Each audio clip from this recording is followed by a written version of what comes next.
네, 여러분, 오늘은요, 미움의 정체에 대해서 한번 여러분과 소통하려고 합니다. 여러분, 미움이 안 내려간다고 많이 얘기해요. 마음 공부하시는 분들이, 혜라님, 나는 우리 엄마가 너무 미운데요. 지금 벌써 몇 년째 미워요. 너무 미워요. 너무 미워요. 그리고 유난히 가족에 대한 미움은 잘 안 내려가죠. 타인들은 그래도 이렇게 조금 자기 기억 버리게 하고 마음 쳐다보고 있으면 미움이 이상하다 하고 내려가는데, 가족들은 유난히 그게 안 내려간다고 합니다. 자, 그럼 미움의 정체를 알아야 돼요. 미움이 뭔가. 미움을 모를 때는 그냥 올라오는 대로 딸려가는데, 정체를 모르면 그냥 저게 빨간 거네?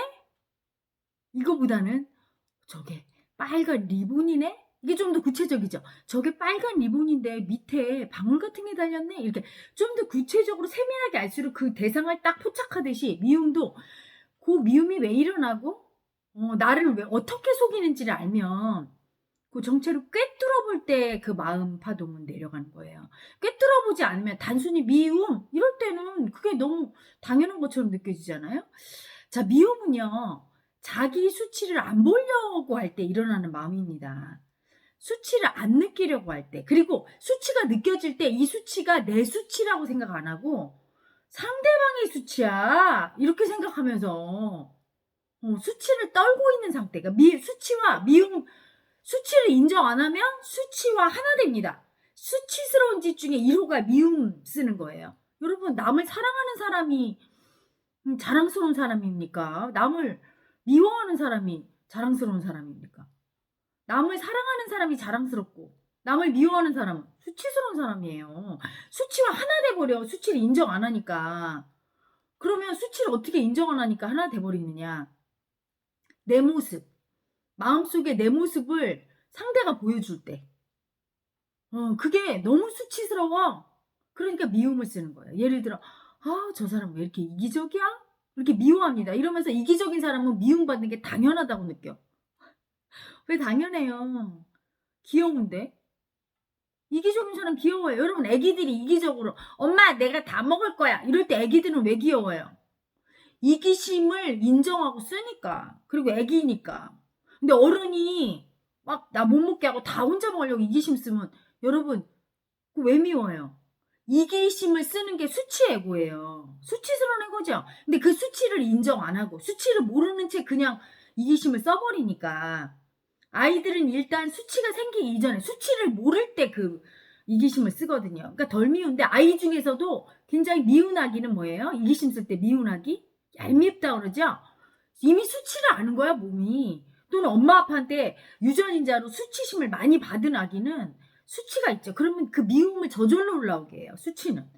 수치가 많은 사람은 어디 가서나 미움받아. 나는 잘하려고 노력하는데 왜 이렇게 나는 사람들이 나를 미워할까? 이러면 딱 알아차리셔야 돼요. 내가 수치의 파동이 심해서, 무의식 속에 수치 애고가 심해서 수치가 모든 걸 다 하는구나. 응? 이 수치가 이기심도 쓰고, 수치가 사랑달라고 하고, 그리고 똑같이 사랑달라고 해도 어떤 사람은 예뻐서 주고 싶은데 어떤 사람은 귀찮아 오지마 하고 밉잖아요. 수치가 하니까. 수치가 미움을 일으키는 거야.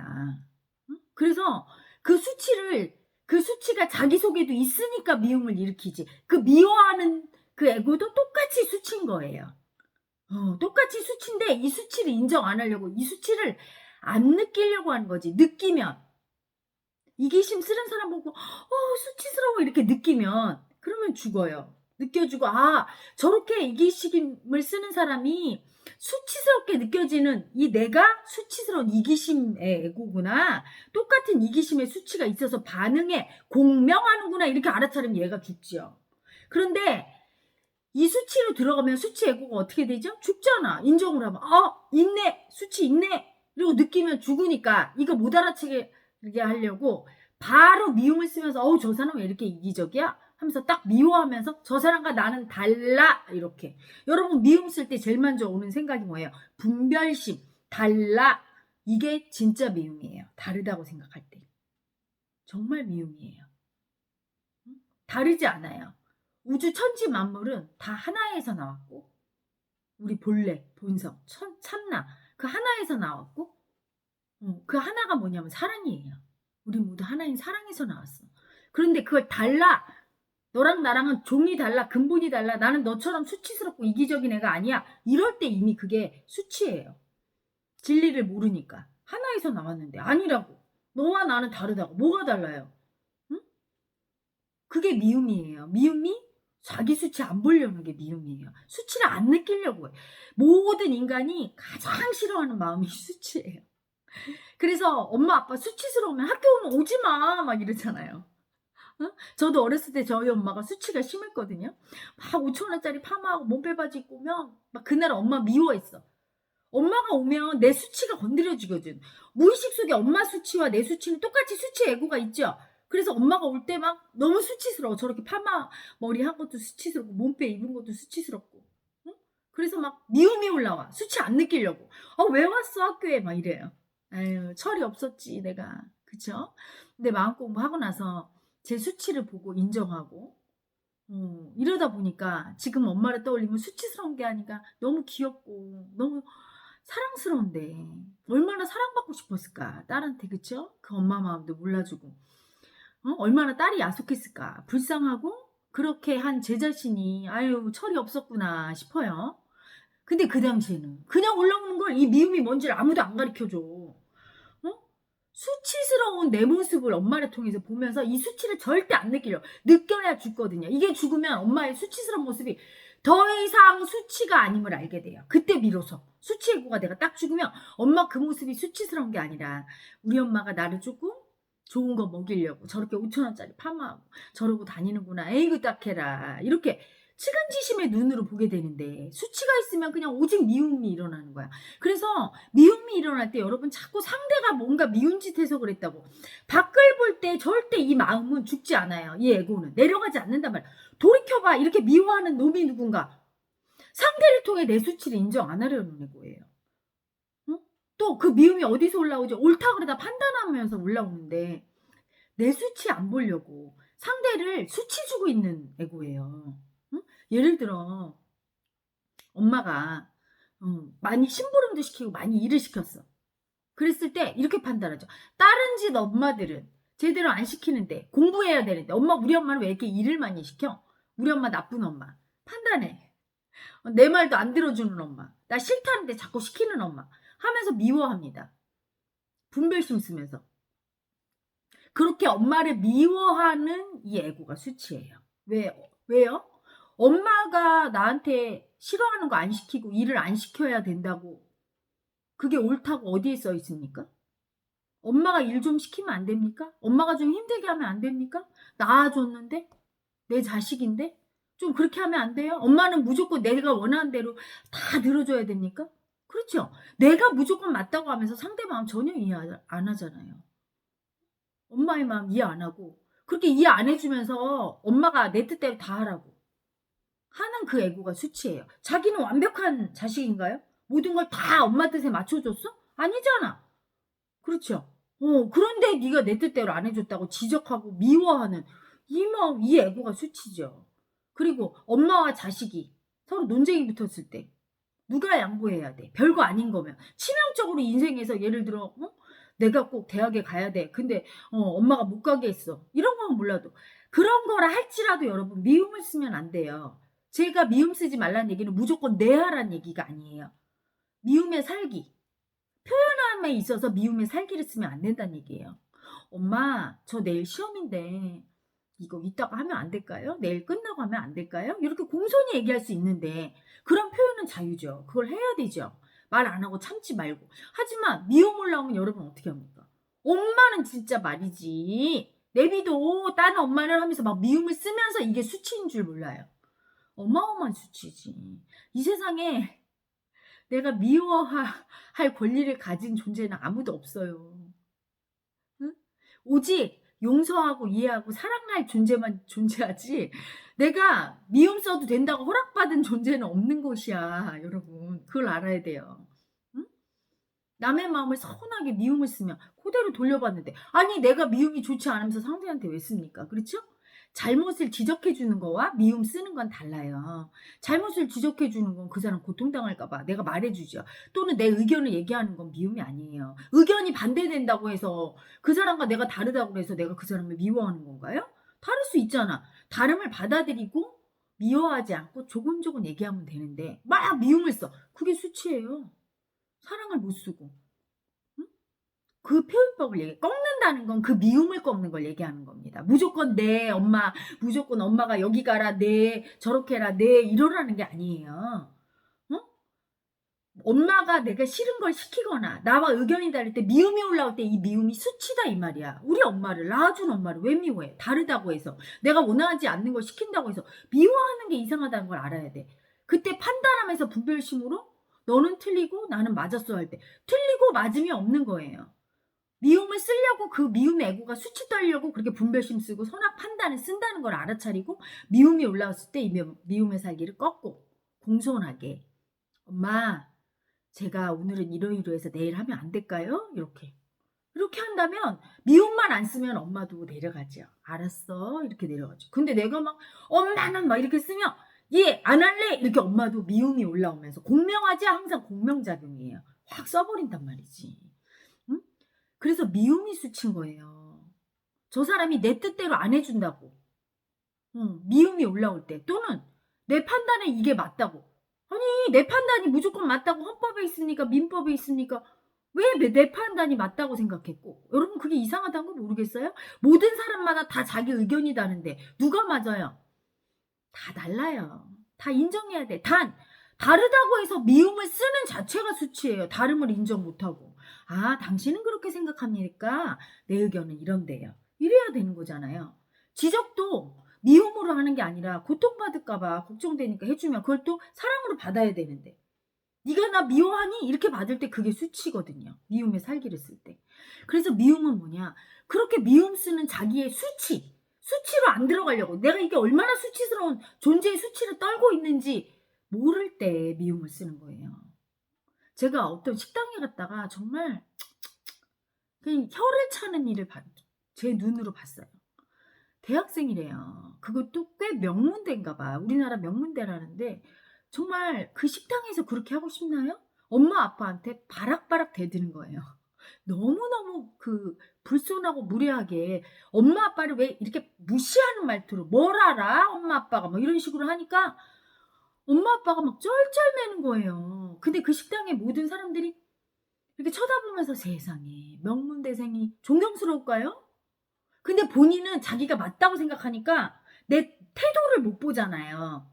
엄마 아빠가 틀렸으면 무조건 맞았다라고 하는 게 아니죠. 엄마 아빠 그거 틀렸는데 이거 이런 거예요. 이렇게 하면 되잖아요. 그렇죠? 그런데 그걸 막 무시하면서 엄마 아빠 열등하고 수치스럽다 무시하면서 아 그것도 몰라? 막 이러면서 말투가 이래요. 막 미움의 살기를 쓰는데 다들 이게 뭐 명문대 다닌다고 엄마 아빠는 막 딸이 그냥 그래 우리 딸 똑똑해 이러는데 다들 아이고 저런 딸을 가르쳐서 왜 하나 뭐 하나 이런 눈으로 쳐다보고 있어요. 그래서 제가 보다 못해서 제가 소리 작게 하세요 학생 엄마 아빠한테 그렇게 무례하게 하니까 우리가 다 기분이 별로 안 좋아요. 그건 예쁜 모습이 아니에요. 학생이 좋은 대학에 다니는데 그런 좋은 대학 명성에 걸맞게 예쁘게 얘기하면 얼마나 좋을까요? 얼굴만 이쁘면 안 되죠? 내면도 이뻐야 되잖아요. 내가 이렇게 얘기했어요. 그랬더니 맞지 옆에 할머니들이 그냥 이구동성으로 맞지 아유 그래요 이쁘게 말하면 얼마나 이뻐 하고 막 거드는 거예요. 학생은 얼굴이 빨개지고 응? 네 그러더라고요. 그래도 예쁘게 대답하더라고요. 여러분 그게 먼저야. 엄마 아빠 막 자식이 공부 잘한다고 1 더하기 1은 2야 뭐 그리고 좋은 대학 들어갔다고 그런 뭐 공부에 머리 지식에만 치우쳐서는 절대로 멋지고 훌륭한 사람이 될 수가 없습니다. 자기 마음을 봐야 돼. 미움을 쓰는 사람은 무의식의 그 미움의 애고가 미운 현실을 창조해요. 명문대 아니라 뭐 제 아무리 날고기는 대학을 다녀도 그런 마음의 미움에 살기로는 천무 미운 현실을 창조합니다. 사랑을 써야 사랑을 쓴다는 거 무조건 내 하라는 게 아닙니다 여러분. 자기 말을 하되 올라오는 미움을 인정하고 이게 수치스럽구나 내가 왜 이렇게 꺾고 하셔야 돼요. 여러분 보세요. 지금 우리나라의 문제가 누가 옳다 지금 잘못된 사람이 정치를 해 뭐 잘못된 사람이 뭐를 해 이게 문제가 아니에요. 서로 잘못됐다고 네가 잘못됐다고 싸우는 게 문제죠. 그렇죠? 음. 댓글 문화도 많이 고쳐야 돼요, 여러분. 못났든 잘났든 우리들이 뽑은 지도자잖아요. 그러면 예쁘게 얘기해야 돼요. 비판할 권리는 누구나 있습니다. 그쵸? 국민의 한 사람으로서 이건 나빠요. 이건 이렇게 좀 해주세요. 이렇게 하소연할 권리는 있지만 상대를 공격하고 미워하고 존중 안 할 권리는 없는 거예요. 지도자한테 막 함부로 욕하면서 그렇게 댓글을 쓸 때 그게 수치예요. 그게 수치. 응? 과거 정권에서 막 욕하던 분들이 이제는 자기 모습을 남을 통해 보니까 이번 정권에 자기 편드는 정권에 욕한다고 또 막 뭐라고 할 때 서로 자기 수치를 안 보고 남의 수치만 보면서 미워하는 거예요. 본인이 어쨌든 뽑힌 위정자분들, 대통령이야 모든 분들에게 인격을 갖고 존중하면서 말해야 돼요. 그분들이 우리거든. 왜 우리가 뽑았잖아요? 그래서 그분들을 존중해 주는 게 우리를 존중하는 거야. 성숙한 문화란 말이에요. 그래서 외부에서 볼 때, 외국인들이 볼 때 그게 멋있어 보이지. 뽑아놓고 거기다 욕을 하고 삿대질을 하고 막 그거는 그게 미움 살기죠. 그 마음 때문에 우리나라가 제대로 안 되는 걸 아셔야 돼요. 어떻게든 미움 써서 내가 원하는 대로 끌고 나가고 내 뜻대로 이런 사람이 정권을 잡아서 이렇게 한다. 그러면 나라가 잘 될 거다. 에고의 엄청난 착각이에요. 자기의 그 미움만 내리면 온 국민이 미움을 내리고 하나로 단합해서 사랑하면 다 잘 돼요. 제가 얘기해 드릴까요, 여러분? 진보가 정권 잡았어. 진보한테 그냥 다 마음을 몰아서 우리 이렇게 합시다. 다 사랑 주면 잘 가요. 보수가 정권 잡았어. 전부 다 표를 몰아주면서 마음으로 어떻게든 도와주려고 하고 조언도 하면서 사랑을 쓰면서 가면 잘 돼요.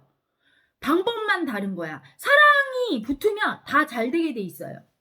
그리고 말도 잘 들어요. 국민의 말도 이렇게 사랑으로 얘기하면. 공격할 때 너무 두려움이 뜨고 수치가 올라오니까 말을 안 듣겠대. 머리가 하얘지면서. 미움이 올라와서 말을 안 들어주는 거예요. 지도자분들도 위정자분들도. 사랑으로 얘기할 때 들어주는데 미움을 쓰면서 막 얘기하니까 귀가 막는 거지. 귀를 막으면서 나도 안 들어. 네가 미움으로 얘기하는 게. 이래 서로 미워하고 있는 거예요. 국민들은 직접 미움을 쓰지만 투표로 뽑히는 지도자들은 국민들이 그렇게 말할 때 미워도 나 당신들 미워요. 못하지요. 다음에 표를 의식해서 꾹 참어. 그래서 미움을 어떻게 써요? 안 들어. 하나도 안 들어주는 형태로 쓰는 거예요. 미움이 딱 올라오면 절대 말을 안 들어줘. 이해 안 해주는 애고가 올라오거든요. 일부러 그러는 게 아니라 무의식 속에 애고가 딱 미움 애고가 안 들어? 나도 안 들어줘? 하면서 네 존경합니다. 사랑합니다. 국민 여러분 하면서 안 듣게 돼 있어. 저절로. 서로 미움으로. 야당 여당 국민과 정부 계속 갈등하니까 이 미움 파동 때문에 미움 현실이 계속 올 수밖에 없어요. 강대한 나라 부강한 나라 선진국 리더십이 있는 국가 앞서 나가는 국가 그 국가는 사랑만이 마음속에 사랑만이 서로 돕고 이해하는 사랑만이 창조하지 어떤 뛰어난 개인이 나타나서 국민들은 막 미움 쓰고 서로 미움 쓰는데 바꿀 수가 없는 거예요, 여러분. 그리고 조언할 때는 조언 많이 하십시오. 비판 많이 하십시오. 그거 좋은 거예요. 두려워서 말도 못하고 이건 바보지. 잘못하는 거 딱 얘기하되 존중하면서 사랑으로 우리 다 같이 잘 됩시다. 이렇게 존중하면서 얘기해야 상대가 마음을 열고 들을 수 있어요. 사랑하는 마음으로 얘기해야. 그쵸? 그래서 미움은요. 자기 수치 안 느끼려고 쓰는 게 미움이에요. 자기와 다르다고 미움 쓰고. 그게 수치죠. 자기 뜻대로 안 해준다고 미움 쓰고. 이 세상 모든 사람이 다 자기 뜻대로 해준다고 그러면 해달라고 그러면 배가 산으로 가죠. 조금씩 양보해야 되는데. 미움이 올라올 때 벌써 수치스러워. 내 수치가 이렇게 미움을 쓰는구나. 이렇게 알아차려야 되는데 당연한 거야 이 미움이. 그리고 내가 쓰는 미움은 수치가 아니야. 네가 왜 미움 써 지도자한테. 너는 수치야. 이러고 있어요. 상대를 보고 미움 올라오면 상대의 모습을 내 수치가 보고 있으면 알아야 돼요. 수치가 공명해서 올라오는데 그 수치를 안 볼 때 미움을 쓰게 됩니다. 그래서 미움이 이미 수치인 거예요. 수치를 안 보는 마음. 자기 수치를. 여러분 그 정체를 똑바로 알아야 미움이 올라왔을 때 빨리 꺾어야 돼요. 꺾지 않고 내가 맞다고 막 계속 그런 수치스러운 행태를 연출하면 너무 그 미움 파동 때문에 그 미움 마음 때문에 무의식의 미움의 애고 때문에 큰 환란이 닥치고 우리 민족이 고통을 겪게 됩니다. 여러분 미움 올라오면 꺾고 수치로 들어가서 겸허하게 자기 할 말 하시고 소통하시기 바랍니다. 미워해서 해결된 일이 있으면 한 가지라도 저한테 제보해 보세요. 미워해서 된 일은 하나도 없어요. 미워하고 소리 지르고 때릴 때 말 안 듣던 자식도 사랑으로 눈물로 욱수하며 말을 들어요. 똑같아요. 여러분, 상대가 들어주기를 원하면 자기 말을 사랑으로 얘기해야 돼요. 그래서 미운 얘기할 때 반드시 큰 사랑을 깔고 얘기해야 되고, 옛말에 이런 말 있죠. 미운 놈 떡 하나 넣어준다. 밉다는 거, 응? 지금 미워하는 건 내 수치잖아요. 그쵸? 그러니까 내가 너한테 수치 주는구나. 그리고 떡 하나 더 주고, 떡 주면 아 저쪽은 나 사랑하는구나 이러면서 미움이 내려가고 길을 열겠죠? 성숙한 시민의 문화. 우리의 마음이 현실을 창조함을 아시고 마음을 관리하는데 각별한 유의를 기울여야 돼요. 성공하고 싶으신 분은 내 현실을 아름답게 창조하고 싶고 실패와 절망 안 하고 싶고 힘들지 않게 행복하게 살고 싶은 분은 반드시 자기 마음을 잘 관리해야 돼요. 응? 내가 옳고 그르고 착 따져서 똑똑해서 좋은 대학 나와서 판단을 잘한다? 이 판단은요, 여러분, 머리로 하는 게 아니에요. 진짜는 마음에 있거든요. 사랑으로 판단하면 뭐든지 다 옳아요. 다 잘 될 거야. 어떤 판단하고 가면. 미움으로 판단했을 때, 미움으로 하는 일은 다 안 될 거예요, 여러분. 꼭 명심하시고, 미움이 올라왔을 때, 그 미운 마음이 얼마나 수치스러운지, 내 수치 애고가 올리는 마음인 줄 아시고, 수치를 느껴서 겸손한 인간, 사랑의 인간, 인격적인 인간, 그래서 자랑스러운 대한민국의 국민이 됩시다, 여러분. 여러분, 사랑합니다. 자, 물러갑니다.